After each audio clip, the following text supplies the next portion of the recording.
하락 채널을 계속해서 좀 그리고 있는데 이런 하락 채널을 좀 일단 벗어나는 게 되게 중요하다고 생각하거든요. 이더리움 현물 ETF가 나와서 여기 박스권을 뭐 한 번만이라도 이렇게 뚫어주면 그거는 국면이 전환되고 상승 채널로 바뀌면 그 다음에 여기 최고점 뚫는 거는 얼마든지 가능한 시나리오로 바뀌거든요. 단기적으로는 힘든 시간을 좀 더 보낼 것 같고 빠르면 한 달, 뭐 길면 2달 정도 지나고 나면 이때 샀으면 좋았겠는데 하는 시기들이 지금이지 않을까. 앞으로 뭐 한 일주일, 2주일 정도가 매수하기 좀 좋은 가격대가 아닐까. 비트코인이 다시 이렇게 고점을 넘기는 거는 8월 말이나 9월에는 좀 충분히 가능하지 않을까.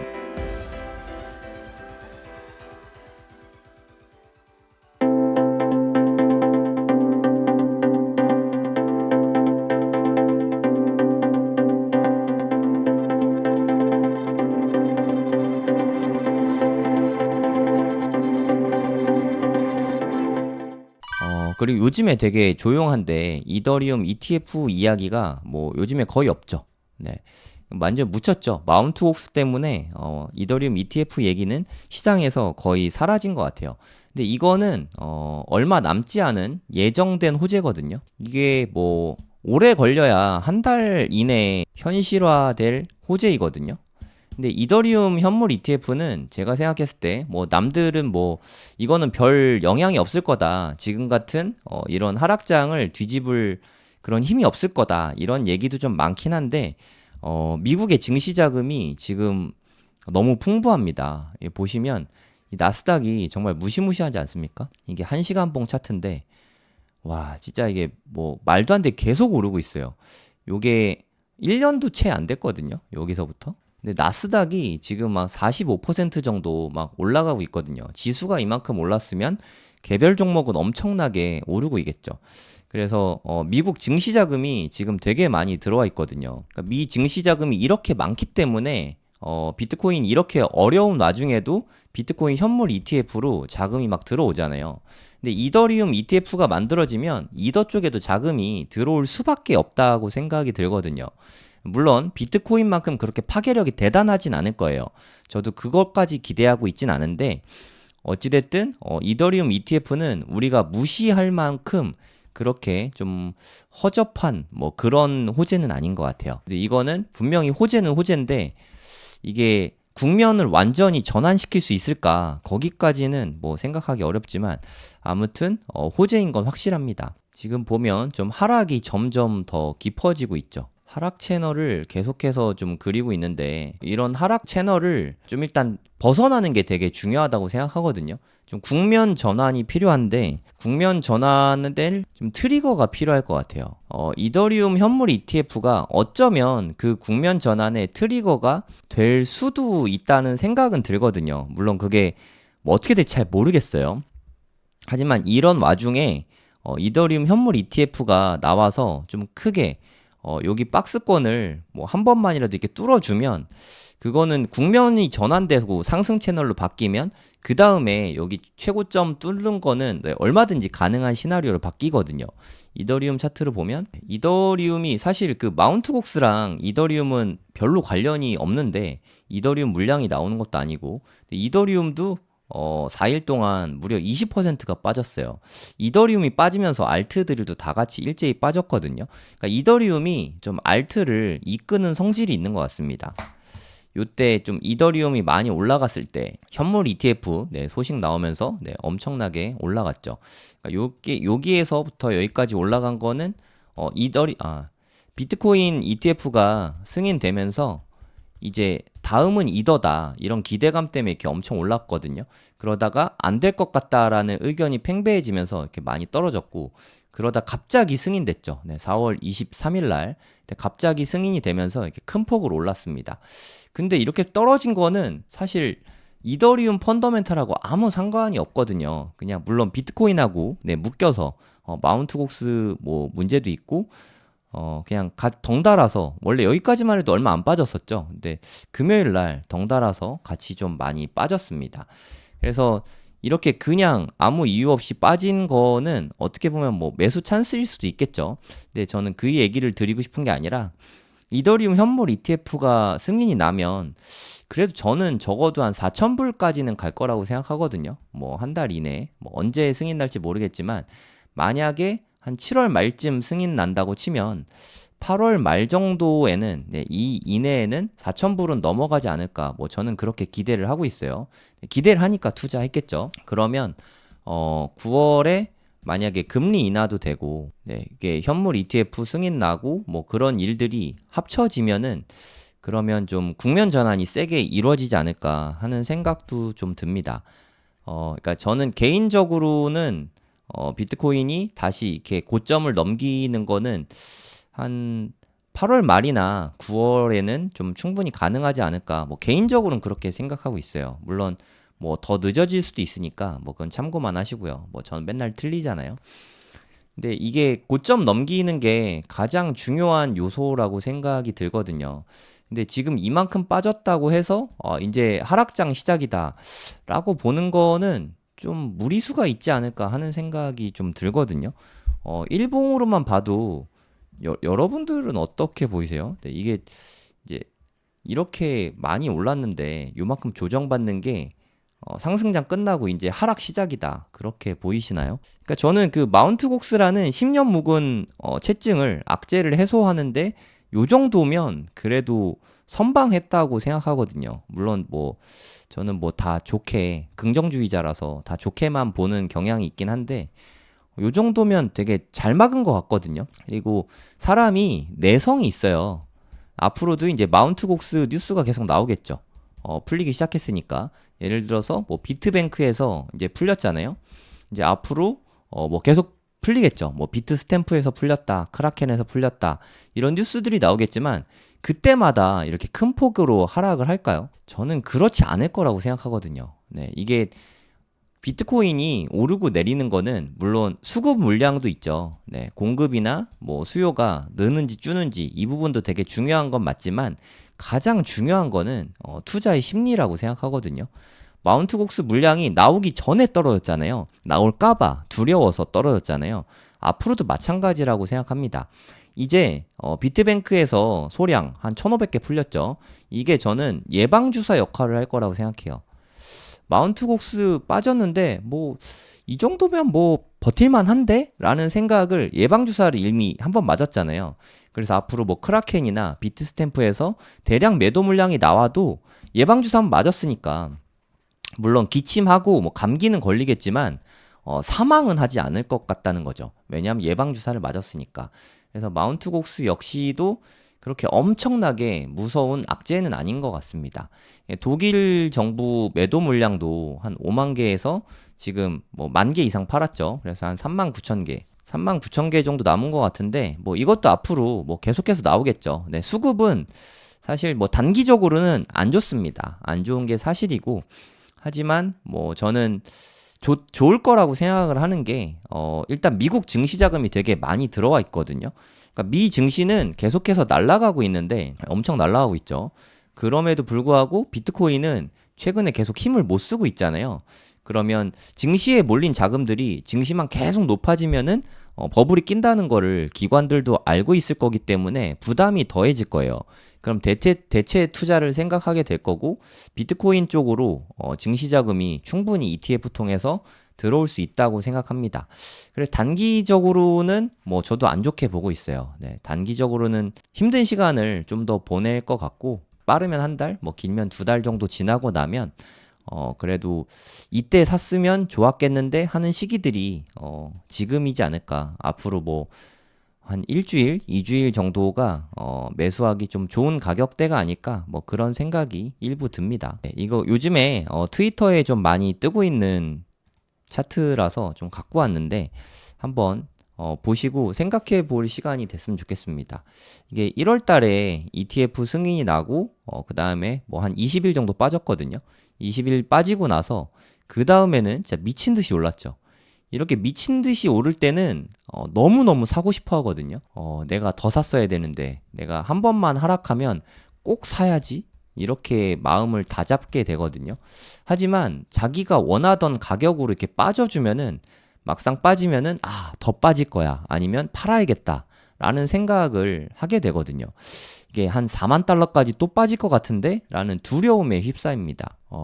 이게 사실 투자에서 제일 안 좋은 거잖아요. 오를 때 꼭지에 사고 떨어질 때 두려워가지고 뭐 팔아버리고, 이게 사실 투자하는데 아주 안 좋은 습관인데, 본인이 이런 생각을 갖고 있다면 네, 비트코인하고 되게 안 맞는 거일 수 있어요. 네, 이러면 다른 투자를 좀 생각해 보시는 것도 방법입니다. 뭐 부동산이라던가, 부동산은 대체로 강제로 존버하게 되니까, 네, 그래서 부동산 투자하면 대체로 돈을 버는 이유가, 물론 시세 차익을 하는 것도 있고 장기 우상향도 있지만 하락장에 팔기가 되게 어렵거든요. 네, 그래서 부동산은 하락했을 때 못 파니까 강제 존버해서 돈 버는 케이스가 많거든요.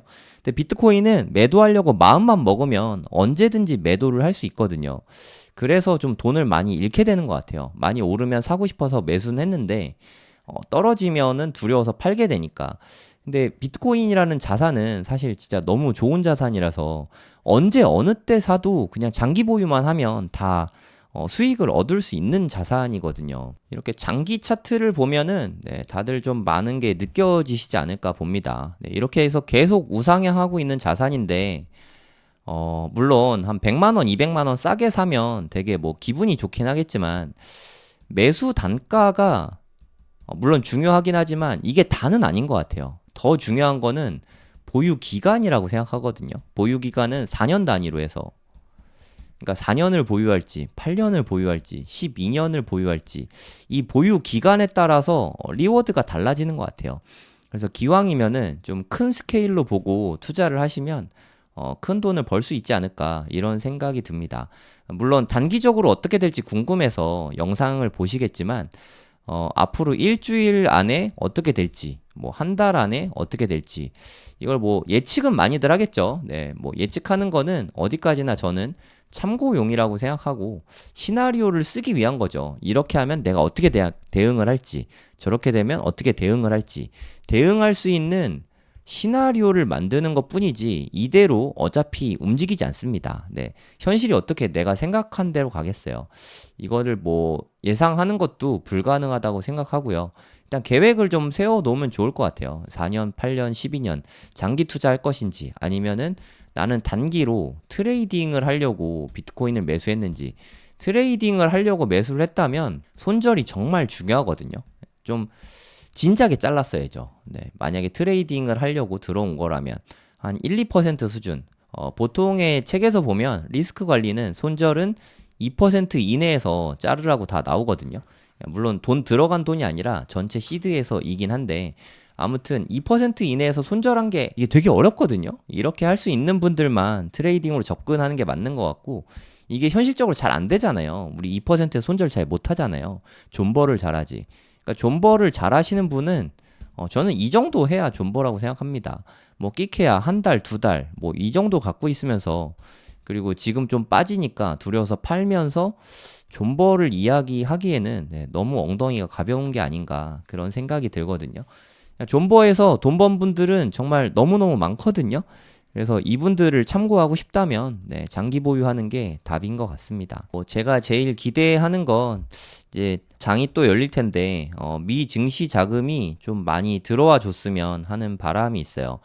뭐 가장 좋은 시나리오는 바닥을 확인하러 다시 안 가는 거죠. 네, 하지만 뭐 등락이 어찌됐든 있을 수밖에 없으니까, 그리고 뭐 이때 갑자기 V자 반등해서 확 올라왔으면 걱정이 좀 덜했을 텐데, 올라오는 모양이 솔직히 말해서 뭐 그닥 좋진 않거든요. 여기 이렇게 바닥을 찍고서 V자 반등을 좀 해줘야 이제 완전히 벗어났다고 할 수 있거든요. 뭐 이런 것처럼 이때는 그래서 크게 걱정이 안 됐었는데, 지금은 솔직히 저도 좀 걱정이 많이 됩니다. 단기적으로는 좀 더 빠질 수 있어요. 네, 그러니까 너무 조급하게 들어가진 않으셨으면 좋겠어요. 네, 지금 뭐 좋은 모양은 아니니까 저는 일단은 좀 관망을 할 생각이고요. 여기에서 제가 가진 시드를 현금화를 좀 했는데, 그걸 지금 여기에서 다 들어갔는데 또 빠지면은 멘탈이 완전 무너질 것 같거든요. 그러니까 저는 이렇게까지 빠질 가능성을 한 5% 미만으로 보고 있어요. 하지만 이게 일어나면 네, 저한테는 좀 되게 큰일이 나거든요. 여기까지 뭐 한 4만 달러가 뚫린다거나 한 30K대까지 간다 하면 저도 좀 문제가 생기니까 이걸 좀 방어를 해야겠죠. 이걸 방어하기 위해서 현금을 좀 갖고 있는 거고, 분할 매수 하실 분들은 뭐 분할 매수 해도 나쁘진 않다고 생각합니다.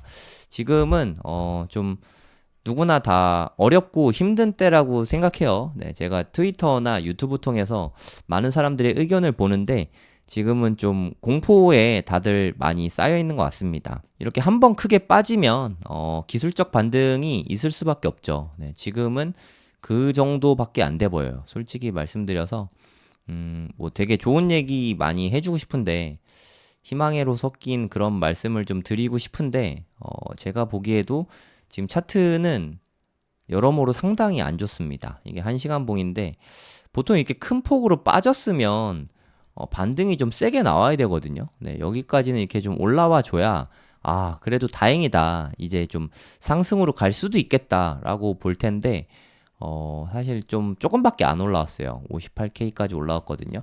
그래도 이번 주에 좀 만약에 매수대가 세게 붙어서 6만에서 6만 2천까지 일주일 동안 한 요 정도 이상으로 올라와 주면 그러면 이제 더 이상 40K가 깨지겠지 이런 생각은 안 들 것 같아요.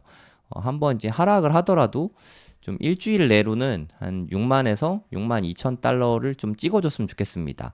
한 1, 2주 동안은 좀 관망을 해야 될 것 같아요.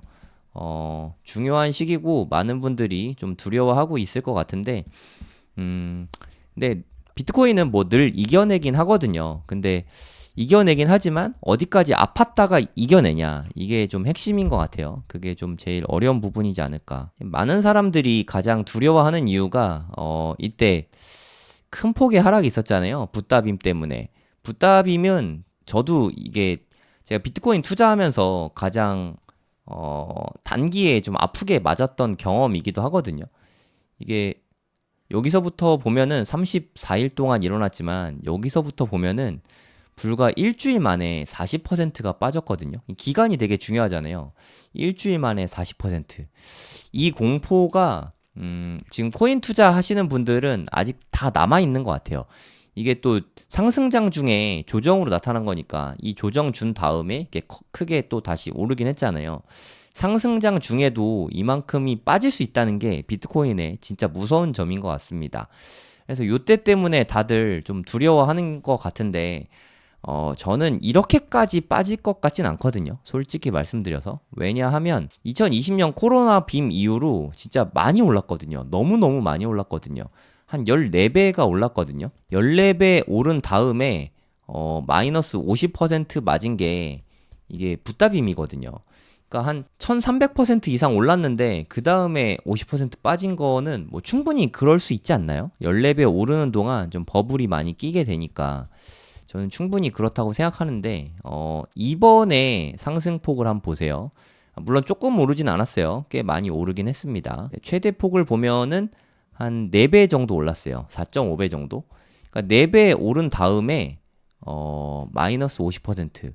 물론 이것도 충분히 가능한 시나리오이긴 하지만 붓다빔과 비교해서는 그렇게까지는 안 되지 않을까. 많이 빠져봤자 한 30% 정도 수준 아닐까? 뭐 솔직히 저는 그렇게 생각을 하고 있는 거죠. 일단 그 전에 14배 오른 거랑은 차이가 좀 많으니까. 그래서 이때 오른 게 좀 적으니까 조정도 상대적으로 좀 적은 게 좀 자연스럽지 않나? 뭐 그렇게 생각을 하고 있습니다. 피보나치를 찍어 봐도 여기서부터 여기까지 오른 거를 한번 가정을 해서 1월 달부터 오른 거 대비해서 지금 0.5 이상 빠지긴 했거든요. 조정은 충분히 좀 컸던 것 같고 618까지 빠진 거는 사실 좀 별로 안 좋은 거긴 한데 618까지는 빠질 가능성이 꽤 있습니다. 여기 매물대하고 또 이렇게 맞물리는 점이 있잖아요. 그래서 저도 여기까지는 일단은 보고 있거든요. 근데 618에 닿으면 회복이 좀 많이 더디게 갈 수도 있다고 생각합니다. 그건 사실 뭐 별로 좋은 건 아니죠. 1월 달부터 보면 그렇고요. 만약에 그러니까 블랙락에서 ETF 출시한다고 얘기했던 이 10월 달부터 이때부터 상승분을 비교해 보면은 한 382 정도 되거든요. 382를 살짝 넘어가긴 했죠. 네, 그럼 0.5까지 가면은 한 5만 달러. 이렇게 가고 나서 그 다음에 좀 큰 폭의 상승이 한 3, 4개월에 걸쳐서 나오지 않을까. 사실 이게 제가 제일 기대하는 건 이거예요. 네, 한 번쯤 더 빠질 수 있지만 그 다음에는 네, 9월, 10월까지 해서 좀 큰 폭의 상승이 나왔다가 또 큰 조정이 나올 것 같다. 뭐 저는 이렇게 시나리오를 세우고 있는데 이건 좀 희망회로가 섞였으니까 네, 참고만 하시기 바랍니다. 하여튼 단기적으로는 저도 사실 좀 하락할 가능성을 더 높게 두고 있어요. 뭐 그렇게 될지 아니면 내일 다시 올라갈지 모르겠지만 하여튼 일단 대비는 해두고 있습니다. 한번 좀 더 크게 빠지지 않을까 뭐 그런 생각이 좀 들긴 합니다. 이때 좀 되게 무섭게 빠졌잖아요. 네, 그리고 오늘도 좀 음봉이 뜨고 있죠. 네, 빠지고 있죠. 어저께 상승한 거를 지금 대부분 좀 다 뱉어내고 있긴 하거든요. 이때가 금요일이고요. 금요일날 제일 무서웠죠. 어저께 토요일날은 양봉 떴죠. 미국의 매수세 때문에 그렇습니다. ETF에서 꽤 큰 자금이 들어와서 일요일 오늘은 좀 조용히 조금씩 빠지고 있는 그런 중입니다. 네, 오전까지만 해도 좋았거든요. 일요일 오전까지만 해도 괜찮은데 일요일 저녁 때부터 계속 좀 빠지고 있는 모습이에요. 뭐 단기적으로는 등락을 계속 할 것 같고 한 1, 2주 정도는 좀 힘들지 않을까 그런 생각이 듭니다. 7월 달에는 이러다가 뭐 이더리움 현물 ETF가 승인이 되겠죠. 저는 한 7월 말 정도면 이제 거래가 될 수 있지 않을까 하고 기대하고 있는데 이게 좀 국면 전환을 가져올 수 있는 트리거가 될 수 있다고 생각합니다. 근데 이걸로도 분위기 반전을 못 시키면 그거는 좀 생각하기 싫은데요. 좀 분위기가 더 많이 안 좋을 것 같아요. 하여튼 마음의 준비, 대비는 좀 충분히 해두시고 좀 최악의 상태도 좀 생각은 하셔야 된다고 생각합니다. 근데 이때 다 팔고 비트코인 다시 투자하지 않을 거야 하시는 분들은 나중에 시간이 지나서 좀 진짜로 불장이 혹시 오게 된다면 후회할 수도 있으니까 혹시 매도를 하더라도 좀 다매도는 하지 말고 부분만 매도하는 게 맞지 않을까 뭐 그렇게 생각이 듭니다. 일단 저는 뭐 앞으로 한 2주, 1, 2주 정도는 관망을 할 생각입니다. 뭐 섣부르게 매수하지도 않을 거고요. 테더 정도만 매수할 생각입니다. 테더 김프가 빠질 때마다 조금씩 사서 모을 생각이에요. 그래야 나중에 대응을 하기가 좋으니까 여러분들도 미리 전략을 짜두시고 어떻게 대비할지 미리미리 계획을 좀 세워두시면 될 것 같습니다. 비트코인에 지금 되게 힘든 시기인 건 맞는 것 같아요. 모두 힘내시기 바랍니다. 제가 준비한 영상은 여기까지고요. 도움이 되셨다면 구독, 좋아요 부탁드릴게요. 감사합니다. 3분기 고래동 공부 강의 모집 중이거든요. 네, 네이버에 고래동 공부 치면 저희 홈페이지가 있어요. 여기서 7, 8, 9월 고래동 공부 3개월 동안 같이 하는 프로그램인데 심정석 소장님 보너스 강의가 추가가 됐습니다. 저희는 정말 많은 걸 다루거든요. 물론 코인도 강의하죠. 저는 이번에 코인 강의 해외 거래소 사용법 위주로 강의할 건데 2번 합니다. 7월, 9월 2번 코인 거래소 쪽 할 거고요. 팽도리님은 이분은 치과의사 분이신데 25억 비트코인으로만 25억 벌고 다른 또 알트코인으로 돈 많이 버셔서 원래 치과의사신데 졸업을 하셨어요. 네, 파이어족이시죠. 그래서 이제 뭐 시간 많다고 언제든지 불러달라고 뭐 그러시더라고요. 그래서 저희가 또 모셨습니다. 너무 폭발적인 반응이었어가지고 같이 코인 공부도 하고요. 그리고 부동산 요즘에 난리지 않습니까? 부동산 서울 부동산 다시 올라간다고 뭐 좀 시끄러워진 것 같아요. 거래량도 좀 많고 부동산 공부도 네, 같이 하고요. 그리고 빗소영 대표님은 자기개발 쪽 아웃풋 독서 자기개발된 프로그램도 같이 들어있고요. 심정섭 소장님은 학군 강의하거든요. 학군과 부동산, 자녀교육 이런 부분에 대해서 설명을 해주시는데 이 부분도 같이 알려주실 거예요. 교육이죠, 교육. 자녀교육. 진짜 정말 거의 모든 거를 다 망라하는 강의거든요. 고래동 공부 프로그램만 잘 따라오셔도 다른 공부 특별히 많이 더 안 하셔도 충분할 것 같아요. 이것만 해도 충분히 많거든요. 8월 달에도 네, 웅달 대표님은 사업과 투자를 너무 잘 융합하셨고 그리고 좀 뼈 때리는 이야기 있잖아요. 뼈 맞는 시간을 좀 가감 없이 정말 솔직하게 부드럽게 때려주시거든요. 그래서 웅달님 강의를 들으면은 무언가 되게 하고 싶은 게 많아집니다. 네. 정말 또 기대되는 강의요. 8월 달에 하시는데 너무너무 기대가 됩니다. 그리고 요즘에 주식 쪽은 AI가 난리잖아요. AI. AI 요즘에 저 이호석 대표님 컨텐츠 되게 많이 보고 있는데 와, 저보다 더 부지런하시더라고요. 그러니까 진짜 이분은 거의 안 주무시는 것 같아요. 뭐 진짜 대단하십니다. 컨텐츠도 되게 많이 만드시고 또 저는 양은 많이 하지만 사실 뭐 질이 엄청 뛰어나다라고 말씀드릴 수가 좀 그러긴 좀 부끄러운데 이호석 대표님은 양도 많은데 질도 되게 좋더라고요. 그 인사이트를 직접적으로 배울 수 있는 시간이죠. 다 줌으로 실시간 강의하거든요. 이럴 때가 아니면 네, 제가 또 언제 이호석 대표님을 만나서 이렇게 질의응답할 시간이 있겠습니까? 여러분들도 고래동 공부 오시면 같이 이야기 나눌 수 있습니다. 그리고 일반 직장인이신데 비트코인 투자로 네, 부를 많이 이루셨죠. 네, 호필님도 오십니다. 원래 이분은 공기업 다니시는 직장인이세요, 직장인. 네, 지금도 직장 다니고 계십니다. 직장인 분들이 가장 좀 좋아하는 강의죠. 가장 현실적인 강의고, 보통 다른 분들은 사업이랑 같이 하니까 네, 현금이 원래 많아서 잘 됐을 수도 있잖아요. 근데 호필님은 직장인으로 정말 조금씩 조금씩 늘 모아가지고 그걸로 힘들게 처음에 1억 모아서 투자한 이야기도 들려주시고 했는데 정말 눈물 나는 투자 끝에 네, 지금 좀 성취를 많이 이루셨죠. 네, 그래서 앞으로 이제까지 해온 것과 앞으로 어떻게 해야 되는지 이런 부분들에 대해서 아주 상세하게 말씀해 주실 거예요. 네, 빛 대표님이 또 독서 모임과 자기계발 쪽 이끌어 주실 거고요. 네, 그리고 우리 부동산 이야기 하잖아요. 네, 남이사님은 또 가장 현실적인 방법을 많이 제시해 주시죠. 예, 지난달에 보너스 특강으로 남이사님이 나와서 강의해 주셨는데 정말 열광의 도가니였어요. 예, 강의 자체도 너무 재밌고 현실적이고 그래서 이제는 진짜 현실적으로 부동산 투자를 어떻게 해야 되는지 가르쳐 주겠다 하면서 끝났거든요. 네, 그 후속편이 이제 9월 달에 남이사님이 강의를 해 주십니다. 남이사님 이런 얘기를 하시더라고요. 그러니까 내가 가진 현금이 현재 얼마든 상관이 없다. 네, 누구나 부동산 투자를 할 수 있다. 이 비법을 알려주신다니까 네, 저도 기대가 많이 됩니다. 기회 되시는 분들은 신청해 주시면 감사하겠습니다.